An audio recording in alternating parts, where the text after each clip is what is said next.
Symbiosis Biology Teacher. Hello children, welcome to Symbiosis Biology Teacher. In this video, we are going to see AP and Telangana State Syllabus, Class 10 Biology, Chapter 1, that is Nutrition, the Food Supplying System, Part 9. And the subtopic that we discuss in this video is mechanism of photosynthesis. Okay, under that, light reactions, that is light dependent reactions. Now let us see the mechanism of photosynthesis. The mechanism of photosynthesis occurs in two steps, that is two phases, okay, or two stages. They are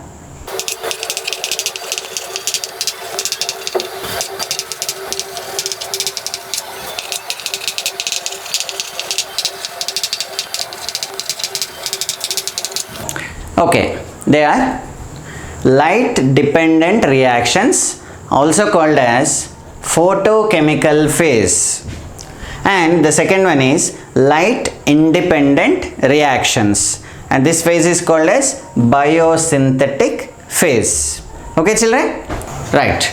Now let us see light dependent reactions, that is photochemical phase. This is the first phase or first stage in the mechanism of photosynthesis. Okay, after this then the second stage occurs. Okay, then what happens during the first phase?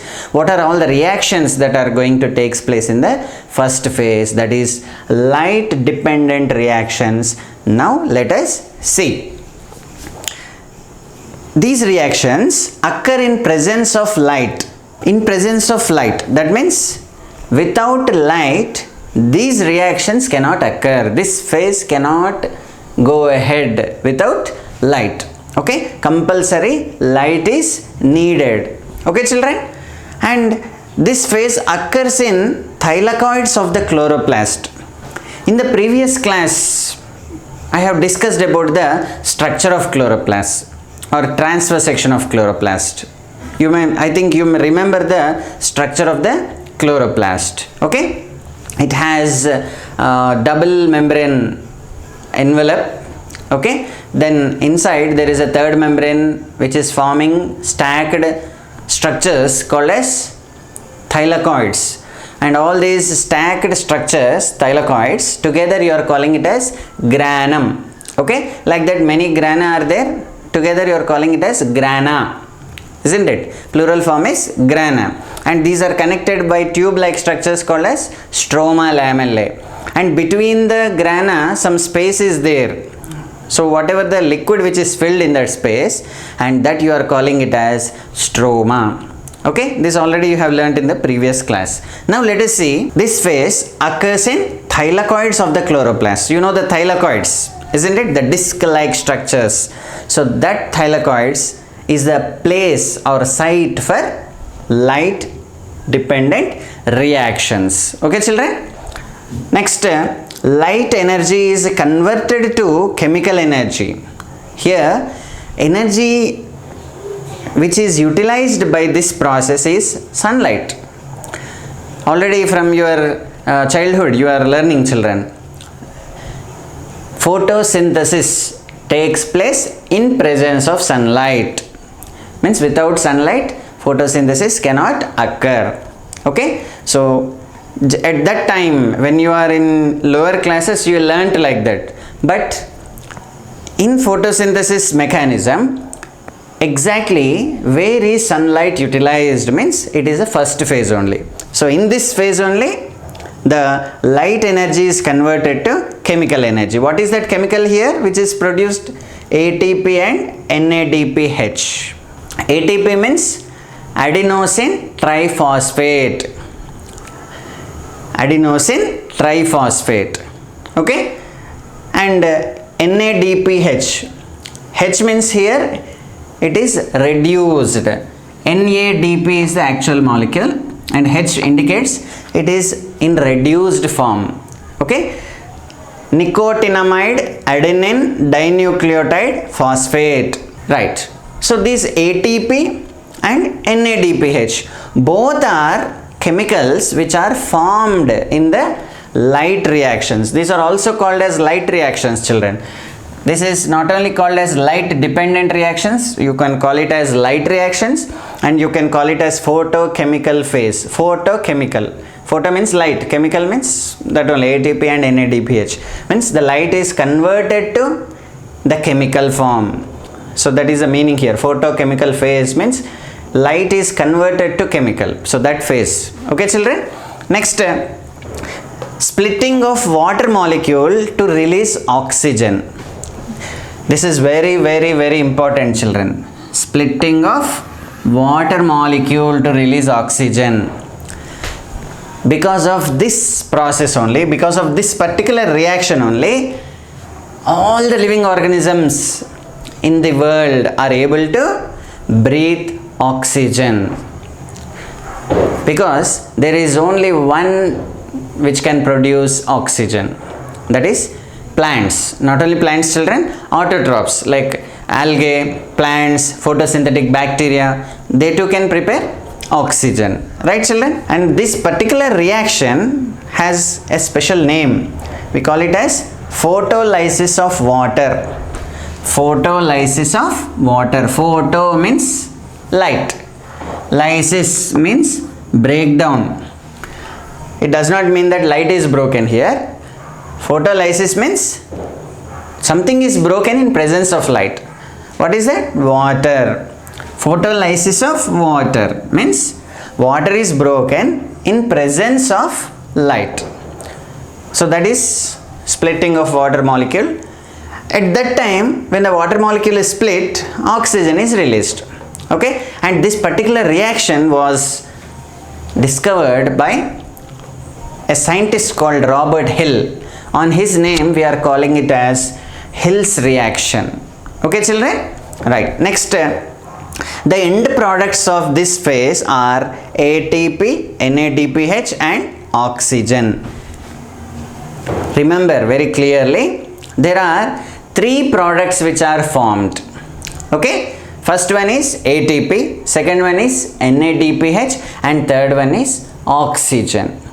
Okay, so these three, ATP, NADPH and oxygen, these three are the end products in the light reactions or light dependent reactions.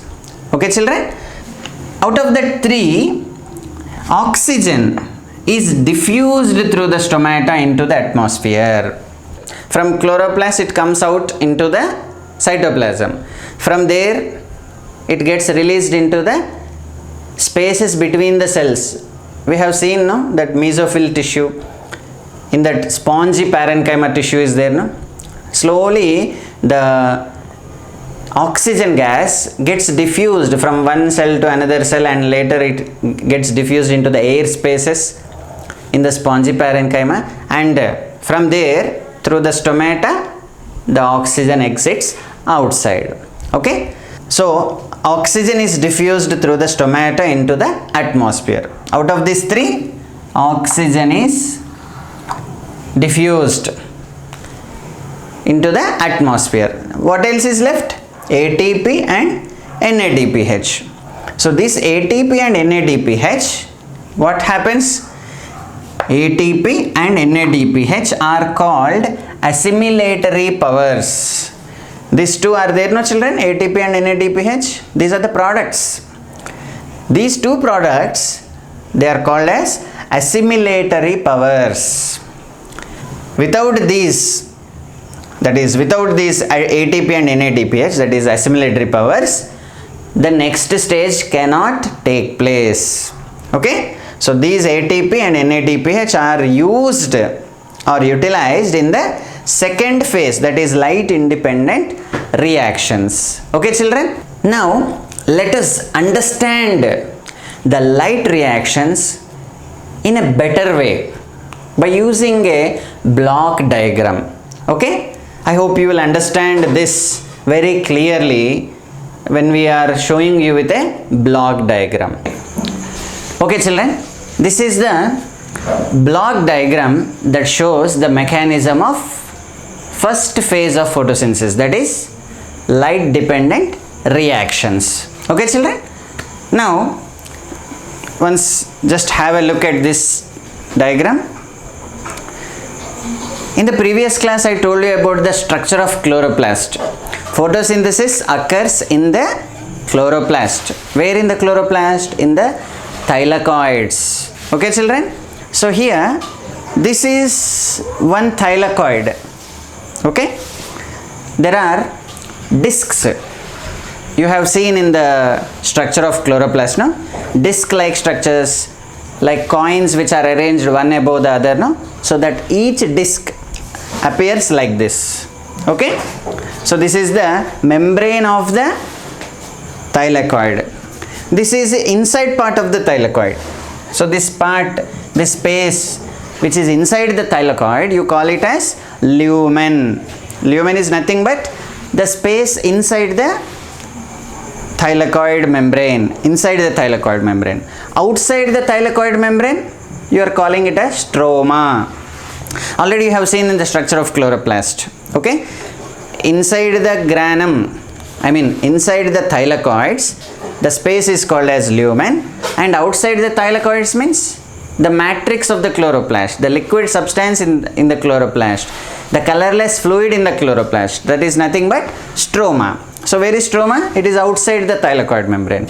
Lumen is the empty space inside the thylakoid membrane. Okay children, now let us go to the mechanism of light reactions. Okay, where is actually the light reaction starting? Now let us see. You can see in this diagram these structures, whatever the structures I am showing, these structures, they are present in the membrane of the thylakoid. Okay, and you came to know in the previous class about a pigment called as chlorophyll. Okay, chlorophyll, the green color pigment which gives green color to the plants. Because of that chlorophyll, the plants are green in color, the algae are green in color, the photosynthetic bacteria are green in color. Okay, and types of chlorophylls I have discussed in the previous classes, and we are not going to that part now. But these chlorophyll molecules, they are present in the photosystem 2 and photosystem 1. Okay, so this green colored which I have drawn, they consist of chlorophyll pigments. Okay, so many chlorophyll pigments group to form a complex. Okay, that in previous class I told you, light harvesting complex, also called as reaction centers. Okay children, so photosystem 2 and photosystem 1, these are reaction centers, also called as light harvesting complexes. There are some more accessory pigments. Already I told you, other than chlorophyll, there are many pigment molecules. Not only chlorophyll molecules, but other pigment molecules also help in photosynthesis process. So here are those pigment molecules: plastoquinone, cytochrome, plastocyanin, and ferredoxin NADP reductase. Okay, so like this, there are some complexes which help in the process of photosynthesis. Okay, so most of these are protein complexes which help in photosynthesis process. But remember children, chlorophyll is main pigment in it, right? So where is this chlorophyll pigment present? They are present in the PS2 and PS1. Sunlight falls on the PS2. Okay, the sunlight reaches the PS2, that is photosystem 2, this particular complex. Okay, photons from sunlight, what reaches this complex? Some small particles from sunlight. Small particles come towards this photosystem 2 and they hit the chlorophyll molecules. When they hit the chlorophyll molecules, what happens? they get excited. That means when the photons reach the chlorophyll, what happens? The chlorophyll, which has electrons in one particular orbit, that will move to the next orbit. Nothing but from the nucleus of the chlorophyll molecule, the electron is going far away. When the electron is going far away, definitely there are chances of losing that electron. Okay, so same way, when light falls on the chlorophyll gets excited and loses the electron. Okay children, so here the chlorophyll which got excited slowly lost the electron. That means a normal chlorophyll molecule loses electron, but unfortunately these electrons, they were immediately accepted by a series of electron acceptors. Some substances are there, some molecules which absorb, which accept electrons. Those substances are called as electron acceptors. So here you can see children, there is a chain of electron acceptor or series of electron acceptors. These 4 electron acceptors were moved from this photosystem 2 to the next molecule, next electron acceptor, that is plastoquinone. From plastoquinone, these electrons are carried to another electron acceptor called cytochrome. From there to plastocyanin. From there to photosystem 1. And from there to ferredoxin NADP reductase. And from here, the last electron acceptor is NADP+. Okay children, so this will accept the electron and changes to NADPH. Whenever NADP+ accepts electron, then it gets reduced to NADPH. Okay, NADPH means, already I told you, H means it is reduced form, nicotinamide adenine dinucleotide phosphate, which is reduced. Okay children, this is oxidized form. Okay, this is reduced form. So now what is formed here? NADPH is formed. Now let us see what happens here. Okay, just now I told you that the chlorophyll which lost electrons are accepted by a series of electron acceptors, and at last it reach NADP+ and changes to NADPH. Okay, so what is formed here? One product you got in this light reaction, that is NADPH. Okay, now let us see again here. This chlorophyll, which is given a positive charge, it is in high need of electrons. Okay, there is high electron affinity for this chlorophyll molecule. So what happens? This particular chlorophyll molecule is in need of electrons. So who is going to give that electrons? Luckily, there is water which is present in the lumen of the thylakoid. Inside the lumen of the thylakoid, what is present? Water. So this water molecule, two H2O molecules give 4 electrons, 4 protons and oxygen gas. 2 water molecules, it is split into 4 electrons, 4 protons and oxygen. Okay, 1 electron and 1 proton together is 1 hydrogen atom. But how many hydrogen atoms are there? 2 2s are 4 hydrogens. So 4 hydrogens are there means 4 protons will be there and 4 electrons will be there. So this particular reaction is given a specific name. It is called as photolysis. Photolysis. Photo means light. Lysis means breakdown. Here light is breaking water molecule into 4 electrons, 4 protons and oxygen gas. Okay, 2 oxygen atoms together formed 1 oxygen molecule. 2O, O2. Balanced, no children? Okay, so this is called as photolysis of water. This reaction was given by a scientist called Robert Hill.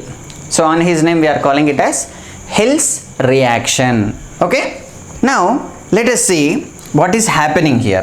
When water molecule is split into 4 electrons, 4 protons and 4 H plus ions and oxygen gas, these electrons which were formed, they were utilized here to reduce the chlorophyll to normal state again. Here chlorophyll is in high affinity of electrons. Chlorophyll need electrons. Actually it lost the electrons which can't come back from this side. They were already taken by some other. So it takes electrons from water molecule. By breaking the water molecule, it got the electrons back. Okay, so this oxidized chlorophyll, after getting these electrons, it comes back to normal state. Now it is not excited. Again when the light falls, that is when the photons fall on the chlorophyll molecule, then again it gets excited, then again it loses electron. Then again that will be accepted by the electron acceptor and forms NADPH. That is a continuous process. Okay children, and here also this breaking of water molecules into electrons, protons and oxygen is also a continuous process. Okay, right. 4 electrons were taken up by the chlorophyll and it became normal. Then what about the protons? These protons, continuously when these reactions are taking place, the protons number increases, the H plus ions increase in the, what is this space called? Lumen. In the lumen, the protons are more in number compared with the stroma. Okay children, then that side and this side, if you compare, there is a difference. Then what happens children?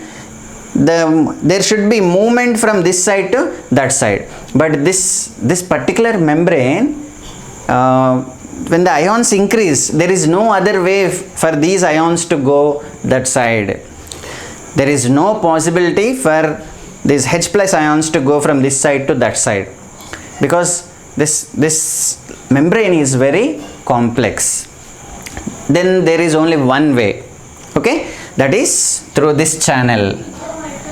The H plus ions which are produced in the lumen of the thylakoid, they can only go through this particular channel, and this particular protein complex you are calling it as ATP synthase. Whenever the protons are moving through this channel, through the ATP synthase, what happens is there is energy which is generated. The movement of protons from lumen to the stroma through the ATP synthase drives some energy. So this energy is captured or stored or bound in the ATP molecule. How? One ADP, that is adenosine diphosphate, and one inorganic phosphate. ADP and inorganic phosphate together combines to form ATP. Okay, so this triphosphate, 3 phosphates will be there. In one of its bond, this energy is stored. Okay children, whenever energy is stored, this reaction only takes place. That is ADP and phosphate combined to form ATP. Whenever energy is needed, what happens? ATP breaks into ADP and phosphate. So when a bond is broken, energy is released. When a bond is formed, energy is stored in the bond. That you remember children. Okay, so next second product also is formed, that is ATP. Right children? Then the third one, this is the third product, oxygen. Oxygen is a gas. It can easily diffuse through the membrane. It can easily diffuse through the membrane. So this oxygen diffuses from lumen to stroma through this membrane, through the thylakoid membrane. Easily the oxygen gas diffuses into the stroma. From there, through the double membrane, it comes out into the cytoplasm of the cell. Okay, from there slowly from one cell to another cell, and at last it reaches the air spaces in the mesophyll tissue, and at last through the stomata of the leaves that oxygen gas escaped outside, that we already discussed before. Okay children, right. So I hope you have understood light reactions or light dependent reactions, that is photochemical phase, very clearly with this block diagram. Okay children, right. Next we will see dark reactions. But before going to dark reactions, one clarity I want to give you children, that is oxygen is one product, NADPH is another product, and ATP is the third product. So three products are formed children. Out of these three products, oxygen is released into the atmosphere, but remaining two are there in the where? In the chloroplast. NADPH and ATP are there in the chloroplast. Where in the chloroplast? Stroma. They are still present in the chloroplast, in the stroma of the chloroplast. And these two, that is ATP and NADPH, are now used as raw material or reactants in the next stage, that is dark reactions, also called as light independent reactions, and it is called as biosynthetic phase. Okay, that we are going to see in the next video. For more videos, please subscribe to my channel and click on the bell icon for notifications. Please like and share this video and write your comments below in the comment box. Thank you.